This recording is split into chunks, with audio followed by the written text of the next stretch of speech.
అందరికీ నమస్తే. ఈరోజు అంతర్జాతీయ మహిళా దినోత్సవం. అంతర్జాతీయ మహిళా దినోత్సవం సందర్భంగా ప్రతి ఒక్క మహిళకి పాదాభివందనాలు చేస్తూ మహిళా దినోత్సవ శుభాకాంక్షలు. ఎందుకంటే బిడ్డ పుట్టినప్పటి నుంచి పెరిగే క్రమంలో కావచ్చు, తల్లి ఏ విధంగా తన బిడ్డను పెంచుతుందో ఆ విధంగానే వాళ్ళు సమాజంలో నడుస్తారని చెప్పి మనం వింటూ ఉంటాం. ఈ విధంగా మనం మహిళల గురించి ఎంతో గొప్పగా చెప్పుకున్నాం. పురాణాలు కావచ్చు, మన చరిత్రకారులు కావచ్చు, మహిళల గురించి ఎంతో గొప్పగా చెప్పారు. అలాంటి మహిళల గురించి ఈరోజు తెలుగుదేశం పార్టీ మహిళలకి ఏం చేసింది అనేది మనం చూసుకుంటే, తెలుగుదేశం పార్టీ పెట్టకముందు ఈ తెలుగు రాష్ట్రాల్లో మహిళల పరిస్థితి ఎలా ఉండేది, తెలుగుదేశం పార్టీ పెట్టిన తర్వాత క్రమక్రమాన ఎలా మహిళల పరిస్థితి మారింది, ఏ విధంగా వాళ్ళలో ఒక రాజకీయ చైతన్యం కావచ్చు, ఒక సామాజిక చైతన్యం కావచ్చు, ఏ విధంగా తెలుగుదేశం పార్టీ తీసుకొని వచ్చిందనేది మనం ప్రతి ఒక్కరం గుర్తు చేసుకోవాల్సిన అవసరం ఉంది ఈరోజు మహిళా దినోత్సవం సందర్భంగా. గతంలో తెలుగుదేశం పార్టీ పెట్టకముందు పల్లెల్లో కావచ్చు, చాలా దగ్గరలో ఎలా ఉండేదంటే పరిస్థితి, ఆడపిల్ల పుడితే ఒక వయసు వచ్చిన తర్వాత పెళ్లి చేసి అత్తగారింటికి పంపించేసామా అనే విధంగా, మహిళ అంటే ఇంట్లో పనుల వరకు మాత్రమే పరిమితం అనే విధంగా ఉండే రోజుల్లో ఎన్టీ రామారావు గారు పార్టీ పెట్టిన తర్వాత ఈ విధంగా ఆడబిడ్డలు ఇంటికి మాత్రమే, ఏదో ఇంటి పనులకు మాత్రమే పరిమితం కాకూడదు, వాళ్ళు చదువుకోవాలి అని చెప్పి ఆ రోజు రాష్ట్రంలోని తొలిసారిగా ఒక మహిళా యూనివర్సిటీ, పద్మావతి మహిళా విశ్వవిద్యాలయాన్ని స్థాపించిన వ్యక్తి ఎన్టీ రామారావు గారు. అదేవిధంగా అత్తగారింటికి వెళ్తే అక్కడ ఏదో అత్తగారింటి దయా దాక్షిణ్యాల మీద కాదు, పుట్టింటిలో తనకు ఆడబిడ్డకి ఆస్తిలో సమాన హక్కు కల్పించాలని తన ఇంటి నుంచే మొదలుపెట్టి ఒక చట్టాన్ని తీసుకొని వచ్చిన వ్యక్తి ఎన్టీ రామారావు గారు. ఆ తర్వాత అది ఈరోజు దేశం మొత్తం ఆడపిల్లలకి ఆస్తిలో సమాన హక్కు ఇవ్వాలని ఈరోజు చట్టాలు వస్తూ ఉన్నాయి. కానీ 4 దశాబ్దాల క్రితమే ఆడపిల్లలకి ఆస్తిలో సమాన హక్కు అనే చట్టం కావచ్చు, అదేవిధంగా ప్రతి ఆడబిడ్డ చదువుకోవాలని మహిళా విశ్వవిద్యాలయాలు కావచ్చు, ఈ విధంగా స్థాపించి ఎన్నో మార్పులు తీసుకొని వచ్చారు. మనం ఈరోజు పార్లమెంట్లో ఎంపీలకి, ఎమ్మెల్యేలకి ఈ విధంగా 33% రిజర్వేషన్ అని గురించి మాట్లాడుకుంటున్నాం.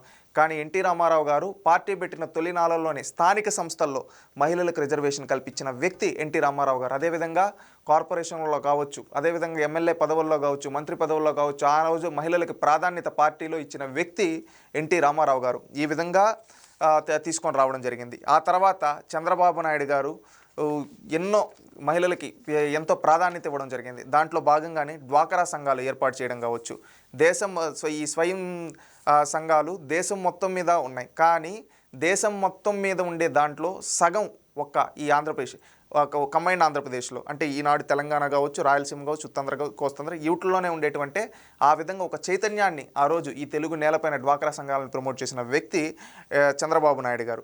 అదే కాకుండా అప్పటి వరకు ఆడపిల్లలకి ఏ విధంగా ఉండేదంటే పరిస్థితి, ఇంట్లో ఏదైనా వంట చేయాలన్నా కట్లు పోయే దిక్కు, వానాకాలం వస్తే కట్లు దొరకకపోతే చెమ్మార్చిపోయింటే అవుట్ ఎక్కడి నుంచో తెచ్చుకొని వచ్చి, ఇంకేదో పొట్టు ఉంటే అవుట్ని పెట్టి అవుట్ ద్వారా వచ్చి మళ్ళీ ఆ విధంగా ఎంతో కష్టపడే వాళ్ళు వంట చేయాలంటే. అదేవిధంగా పొగకి క్యాన్సర్ కావచ్చు, క్షయ కావచ్చు, ఇలాంటి వ్యాధులన్నీ వచ్చేవి. ఇవి చూసి తన తల్లి పడ్డ కష్టం, ఈ రాష్ట్రంలో ఎంతోమంది తల్లులు పడుతూ ఉన్నారు, వాళ్ళందరికీ ఒక శాశ్వత పరిష్కారం చూపాలని చెప్పి అప్పటి వరకు గ్యాస్ కనెక్షన్లు ఎవరంటే ఏదో పెద్దింటోళ్ళకు మాత్రమే ఉండేవి. అలాంటిది సామాన్యులకు కూడా దగ్గర చేసి దీపం పథకం ద్వారా ఉచితంగా గ్యాస్ కనెక్షన్లు ఇచ్చిన వ్యక్తి చంద్రబాబు నాయుడు గారు. ఇవే కాకుండా ఉద్యోగాల్లో ఎన్టీ రామారావు గారు ఆ రోజు స్థానిక సంస్థల్లో రిజర్వేషన్ కల్పిస్తే మహిళలకి ఆ రోజు మహిళా విశ్వవిద్యాలయాన్ని పెడితే, ఆ తర్వాత చంద్రబాబు నాయుడు గారు మహిళలందరూ, ఆడపిల్లలందరూ చదువుకోవాలి అని చెప్పి బడికొస్తా, కొంతమంది ఊర్లుంటే ఆ ఊరు వరకు చదువుకోవాలంటే ఏదో 5వ తరగతి వరకు 7వ తరగతి వరకు చదివిపించేసి ఇంకా పక్కనూరికి ఎందుకులే పంపించడం, ఇంకా కొంచెం దూరం ఉందని చెప్పి ఆపేస్తూ ఉంటే, ఆ రోజు ప్రతి ఆడపిల్లలు చదువుకోవాలి, వాళ్ళకి కావాలంటే సైకిళ్ళు ఇస్తామని బడికొస్తా పథకం ద్వారా సైకిళ్ళు ఇవ్వడం కావచ్చు, ఇలాంటివి చేశారు. అవే కాకుండా ఆత్మగౌరవం పేరిట ప్రతి ఇంటికి మరుగుదొడ్లు కట్టేయడం కావచ్చు, అదేవిధంగా దీపం పథకాన్ని ప్రవేశపెట్టడం కావచ్చు. అప్పటి వరకు మహిళలు అంటే మనం చూసుకుంటే బస్సుల్లో ఈరోజు ఆర్టీసీ బస్సుల్లో అంతా కండక్టర్లు ఉంటారు మహిళలు. ఆ కండక్టర్లు ఆర్టీసీ బస్సుల్లో మహిళలు ఉండాలని ప్రతిపాదించింది 1996లో చంద్రబాబు నాయుడు గారి ప్రభుత్వం. ఆ విధంగా మహిళలు ఉద్యోగాల్లో 33% ఆ విధంగా రిజర్వేషన్ తీసుకొని రావడం, ఈ విధంగా బడికొస్తా పథకం ద్వారా కావచ్చు, ఆ రోజు చదువుల పండుగ అనేక కార్యక్రమాలు తీసుకొని రావడం ద్వారా ఎంతోమంది ఈ తెలుగు నేలపైన ఎంతోమంది ఆడబిడ్డల తలరాతలు మారాయి, ఎంతోమంది ఈరోజు చదువుకొని ఉన్నత స్థానాలకు వెళ్ళారు.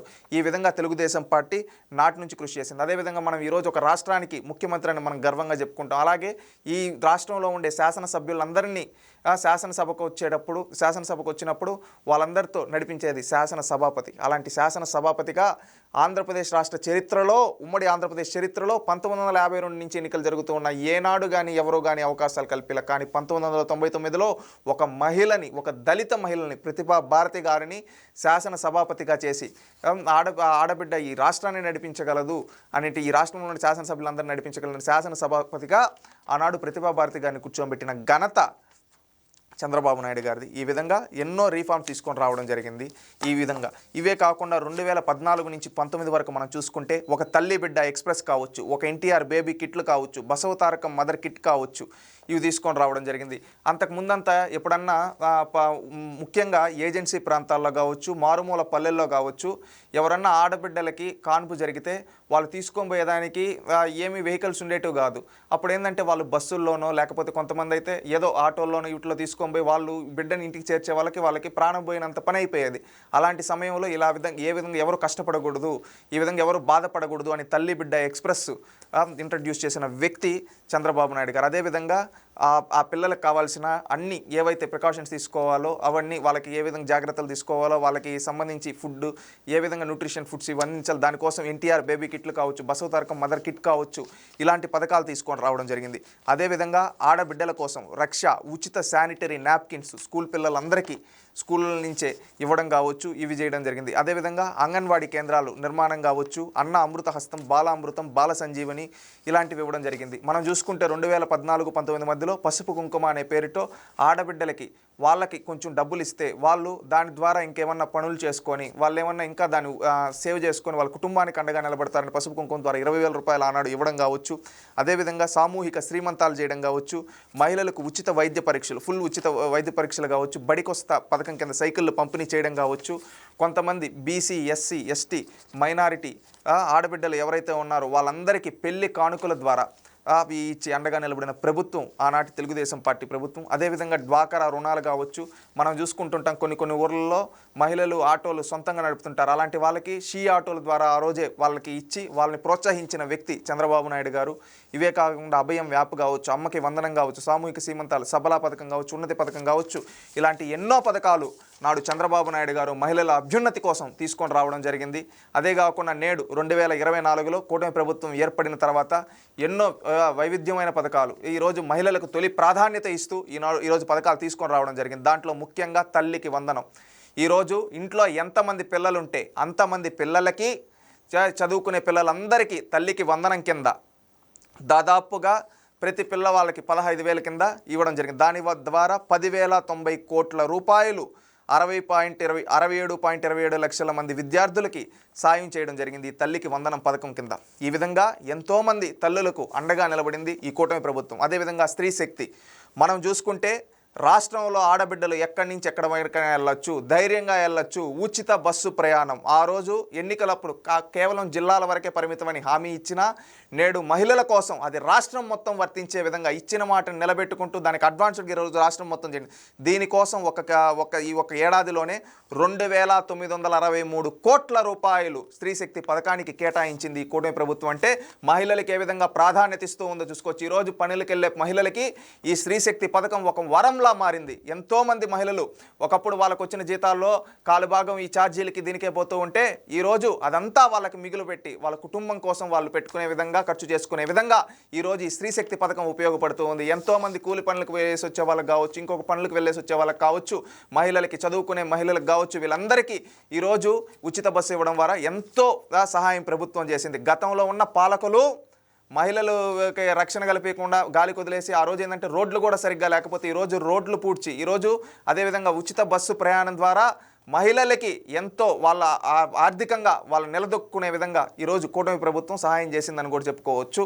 అదేవిధంగా దీపం పథకం ఒకప్పుడు నాడు తన తల్లి పడ్డ కష్టం ఏ తల్లి పడకూడదని దీపం కన్నా తీసుకొని వస్తే ఈరోజు గ్యాసులు ఉచితంగా 3 గ్యాస్ సిలిండర్లు ప్రతి ఇంటికి ఈరోజు ఆంధ్రప్రదేశ్ రాష్ట్రంలో ఈ కూటమి ప్రభుత్వం ఇస్తూ ఉంది. ఎందుకంటే ఈరోజు గ్యాస్ రేట్లు పెరిగిపోయాయి. దానివల్ల అది కొన్ని కుటుంబాలకు భారంగా మారుతూ ఉంది, పల్లెల్లో కావచ్చు, పట్టణాల్లో కావచ్చు. అదే మనం ఉచితంగా ఒక 3 ఇవ్వగలిగితే వాళ్ళకి కొంచెం ఆర్థికంగా చేయూతనిచ్చిన వాళ్ళం అవుతామని చెప్పి ప్రతి ఆడబిడ్డల అభ్యున్నతి కోసం ఈరోజు రాష్ట్రంలో దాదాపుగా 1.8 కోట్ల కుటుంబాలకి ఏడాదికి ఉచితంగా 3 సిలిండర్లు పంపిణీ. దీనికోసం 2,891 కోట్ల రూపాయలు ఈ కూటమి ప్రభుత్వంలో కేటాయించడం జరిగింది. ఇదే కాకుండా ఎన్టీఆర్ భరోసా వితంతు పింఛన్ల కింద రాష్ట్రంలో చూసుకుంటే ప్రతి వితంతువుకు 4,000 రూపాయల పెన్షన్ ఇచ్చి పెద్దన్నలాగా చంద్రబాబు నాయుడు గారు నిలబడ్డారు. ఈరోజు భారతదేశ చరిత్రలో ఏ రాష్ట్రంలో కూడా దరిదాపుల్లో కూడా లేరు ఈ విధంగా పెన్షన్ ఇవ్వడం. ఈరోజు ఒక ఆంధ్రప్రదేశ్ రాష్ట్రంలో మాత్రమే 4,000 రూపాయల వితంతువులకు పెన్షన్ ఇచ్చి పెద్దన్నలాగా చంద్రబాబు నాయుడు గారు నిలబడుతూ ఉన్నారు. ఇది తెలుగుదేశం పార్టీ చేసింది. అదేవిధంగా మెగా డిఎస్సి ద్వారా లోకేష్ గారు మనం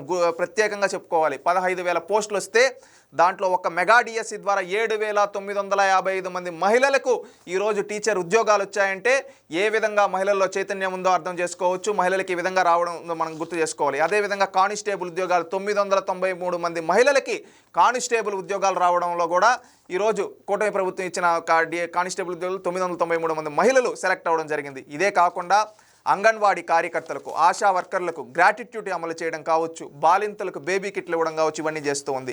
ఇదే విధంగా మహిళలకు 1,00,000 కుట్టు మిషన్లు పంపిణీ చేసింది. కుప్పంలో 5,555 ఈ సైకిళ్ళు 11,000 రూపాయల సబ్సిడీకి ఈరోజు అందించడం జరిగింది కూటమి ప్రభుత్వంలో. కేంద్రంతో కలిసి సర్వైకల్ క్యాన్సర్కు ఉచిత వ్యాక్సిన్, హెచ్పివి వ్యాక్సిన్ ఈరోజు ప్రతి ఆడబిడ్డకి వేపిస్తూ ఈరోజు ఆడబిడ్డల ఆరోగ్యం కోసం ఈ కూటమి ప్రభుత్వం పనిచేస్తూ ఉంది. అలీప్ ద్వారా మహిళలకు ఉచితంగా వివిధ కోర్సులు శిక్షణ ఇచ్చి వాళ్ళు నిలదొక్కునే విధంగా ఈరోజు కూటమి ప్రభుత్వం చేస్తుందని సగర్వంగా చెప్పగలం. అదేవిధంగా క్రీడల్లో కూడా వాళ్ళు ఏది రాణించాలనుకుంటే ఆ విధంగా మనం చూసాం. ఒక చరణి కావచ్చు, ఒక జ్యోతి ఎర్రాజు కావచ్చు, ఇలాంటి ఎంతోమంది ఆడబిడ్డలు ఈరోజు మన రాష్ట్రంలోనే కాదు మన రాష్ట్ర ఖ్యాతిని ప్రపంచ నలుమూలలు చూసే విధంగా ఈరోజు రాణించాలని మహిళల క్రీడల్లో ప్రోత్సాహకం అందించడం కావచ్చు, ఇలాంటివి చేస్తూ ముందుకెళ్తూ ఉన్నారు.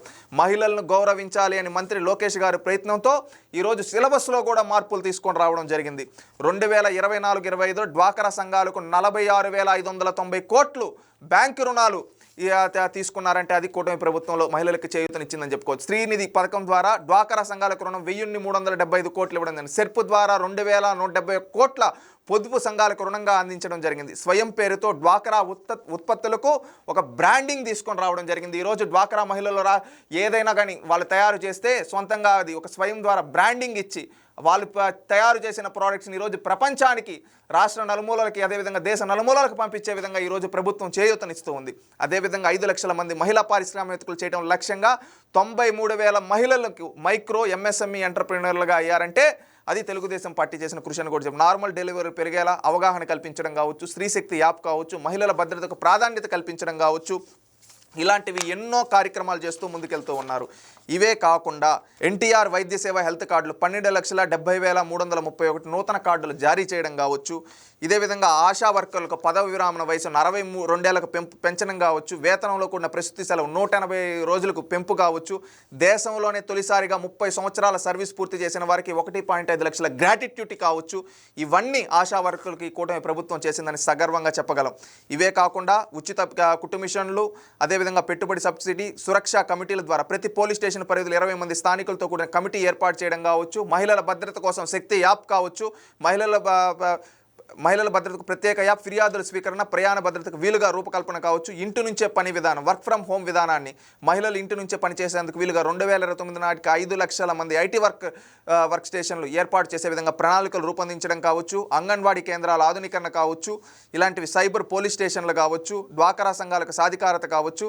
మనం ఇక్కడ ఈ డ్వాక్రా సంఘాల సాధికారతల గురించి మాట్లాడుకుంటే స్వయం సహాయ యూనిట్లు ఏర్పాటు చేసుకోవడానికి 50,000 సబ్సిడీ, డ్వాక్రా సంఘాల ఆధ్వర్యంలో 100 అరకు కాఫీ అవుట్లెట్లు, 100 కాఫీ షాపులు, ఉన్నతి పథకంలో వడ్డీ లేని రుణాలు ఈరోజు ఈ ప్రభుత్వం ఇవ్వడం జరిగిందని సగర్వంగా చెప్పగలం. అదేవిధంగా సీసీటీవీ వీక్షణ, మహిళల భద్రతకు రాష్ట్ర వ్యాప్తంగా 20,000 సీసీ కెమెరాలు ఏర్పాటు చేయడంతో పాటు ఇప్పటికే ఉన్న ప్రైవేట్ సీసీటీవీ ఫుటేజ్ కెమెరాలను అనుసంధానం చేస్తూ నెట్వర్క్ ఇంకొకటి ఏర్పాటు చేయడం కావచ్చు. ఈ విధంగా 1 కాదు 2 కాదు చెప్పుకుంటూ పోతే ఎన్నో అద్భుతమైన కార్యక్రమాలు ఆంధ్రప్రదేశ్ రాష్ట్రంలో ఉండే మహిళల కోసం ఈ కూటమి ప్రభుత్వం చేయడం జరిగింది.